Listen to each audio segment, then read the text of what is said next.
So I apologize in advance. I don't have a flashy slideshow for you, but I promise I'll make it up to you in the end, and I will tell you about that when I finish. So I'm a volunteer speaker for Greater Boston PFLAG, and I've been doing that for several years. And speaking in Boston and sometimes at Harvard, being gay is so day before yesterday.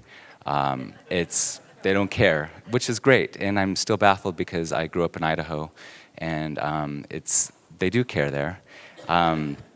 But so of all of my speaking experience, I've never been more nervous and apprehensive than to come to Affirmation. It's my first time, and so I spent a lot of my life running away from gay Mormons, trying to heal my own self. And I didn't know what to expect. And I've been through the whole gamut of not liking who I was because of my sexuality, trying to ride the fence, reconcile spirituality with sexuality. I am excommunicated, but I'm still close with my family. So, and today I'm very content and comfortable in my own skin, but it's been a journey. I don't know if, have you guys ever heard of Evergreen? Okay, I heard some oh yeahs. I want to say fortunately didn't know much about it, but I don't think it's around anymore. But back when I was a teenager, from what I knew, it was a program where, like a camp, where boys did boy things and girls did girl things to try to reinforce those gender roles. And my father came to me and he suggested that I go. And in all seriousness, I said, "But Dad, I have cheer camp." And luckily, I had already bought my ticket, so there was no going back. It was non-refundable. So we're all born worthy and perfect infant beings full of love and wonder, and in full expression of who we were. If you're mad or angry or hungry or you pooped your pants, like, you let the world know and you didn't care because you were perfect. And my question is, where was that taken away from us? How did we give it away, and why did we let it happen?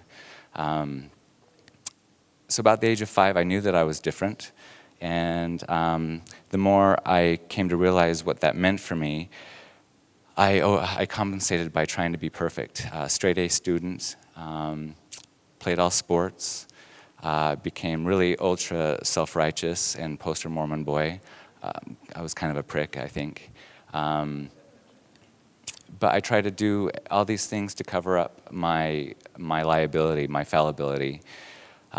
But the problem with living a double life, so I started living a double life because I wanted to, I knew that deep down a part of me was different, and I wanted to seek out people like me and start experimenting sexually as well. And so there was this great dichotomy. And the problem with living a double life is that when you deny and hide part of who you really are, you give your power away. And you really can't validate yourself when your church and society is telling you that who you are is bad, and that you believe that who you are is shameful. So I'll fast forward a little bit. I was a cheerleader at Ricks College, it's now BYU, Idaho. And it was 2 weeks before finals, and also national competition. It was the first time that we qualified to compete nationally. And I was the lead tumbler, and I was so excited. And as it got closer and closer, I started freaking out because for the summer I had been driving on the weekends to Salt Lake to the gay club to be with other people like me, and I started having a relationship with this older man. He was probably my first boyfriend, I would say. Sexually, it didn't go too far, but the feelings were there and the intimacy was there. And I decided to confess to my bishop because I wanted to enjoy this national competition without any hindrance of guilt on my part. I got called back in, and they gave me two options. I could either withdraw from school, or they would kick me out. And I was devastated. Again, straight A student, was going to compete on a national level, and all of my excitement and joy kind of got snuffed out because I didn't know what to do. I wasn't out to my family yet, and the only way that they could know what was really going on is for me to be honest, and I wasn't good at being honest.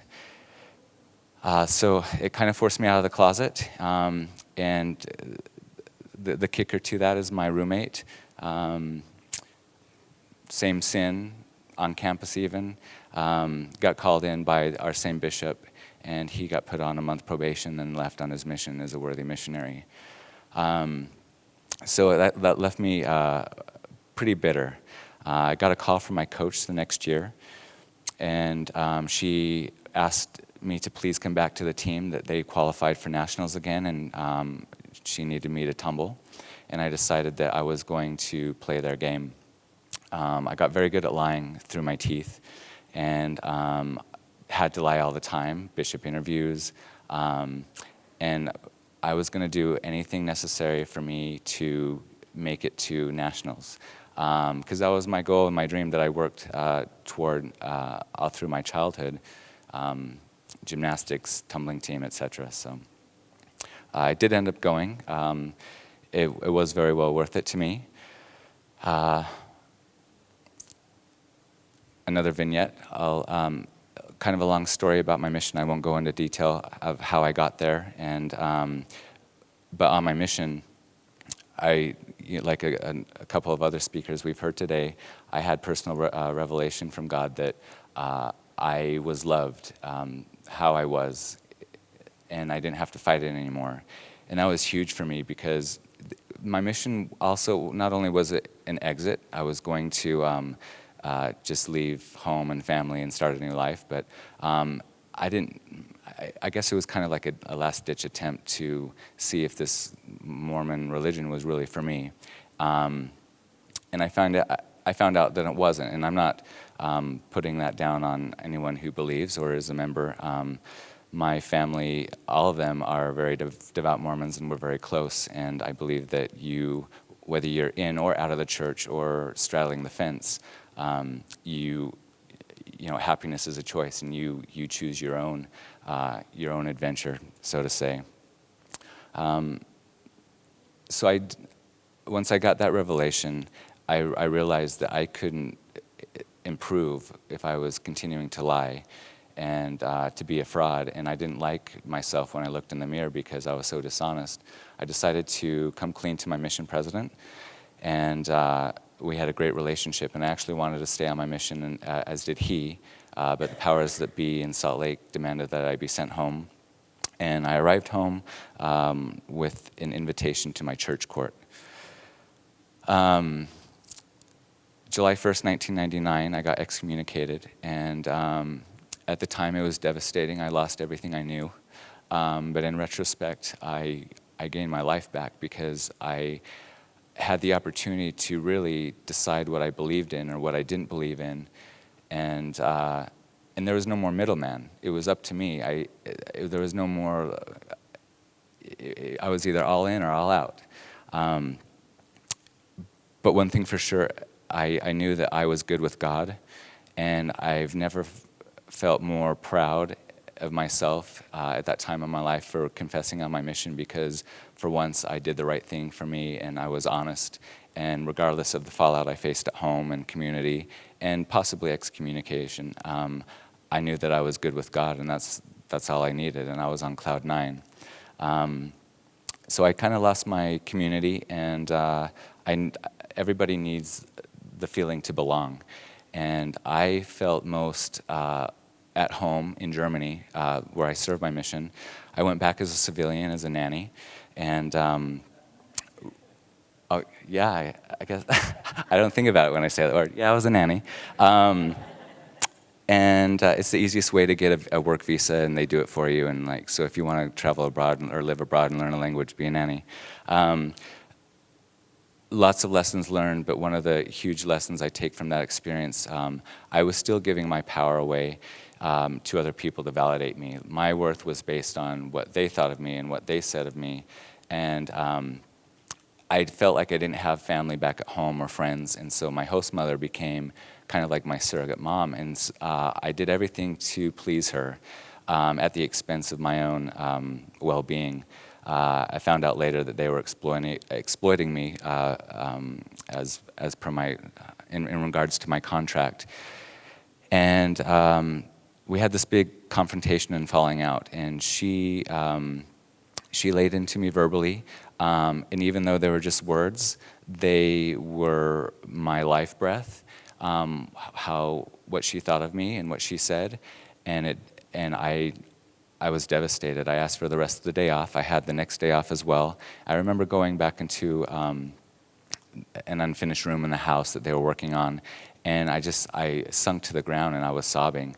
And I was at a crossroads. I called my parents and one good friend that I had, and I was trying to decide, do I go back home? I don't want to because I don't belong there. Do I stay in Germany?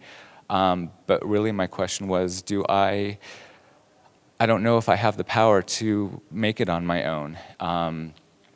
Or do I just let myself spiral into self-destruction? Because that was very easy to do. Cologne was a 45-minute ride away, and all the sex, drugs, and whatever you want at your disposal. And I could have easily just slid down the drain. And my parents confirmed their love in me and their belief in me, and that they were proud, regardless of what I had gone through. And that was the big moment where I started gaining my self-confidence back. Self-confidence is huge for self-esteem and self-worth. I'm going to skip a lot of stories because I know I'm the last speaker and time is out. I'm going to end with my therapy session. I always thought therapy had a big stigma to it, and I was strong enough. I didn't need help or professional help. Like, I shouldn't have the resources and tools to do it on my own. I kind of had a life crisis, and I hit a bottom point where, and it didn't make no sense because my life was good. I had an exciting, prosperous career, a loving relationship, comfortable home, car, traveling, living abroad, all the material things that you think that make a happy life, and I was doing these behaviors that were self-destructive, and even though I knew better, I didn't know why, and I had to find out. So I found luckily a good therapist, and he gave me the tools I needed to overcome my own sabotaging thoughts and beliefs, and slowly to gain my self-worth back. One of the big healing processes for me was he encouraged me to write my stories, and I didn't realize how powerful that was when you give voice to your stories and your pain, and it's not all about survival mode anymore, and you're in a safe place where you can actually feel the feelings. That's when you can finally let those go and forgive and move on, and reach out and help other people instead of just being worried about myself. I'm speaking for myself. So, brothers and sisters, it's been very humbling for me to be here. I didn't know how it was going to be for me. It's been very emotional. But my wish for all of us is that we choose to live life on our own terms. We have that power. And whether you're on that path yet or not, I would encourage you to take that first step, whether it's making an appointment with a counselor or simply saying, I am enough and I deserve better and I'm going to do better. You got to be your own cheerleader even if you're alone, and I know you can do it because I didn't think I could do it, but I did. And so I want to also thank you for investing in yourselves, for being here at this conference. I'm finally catching on the power of affirmation, and I think it's a cool thing. So I want to offer you, you're free to grab a free copy of my book by the doors on your way out if you'd like. And God bless. Thank you.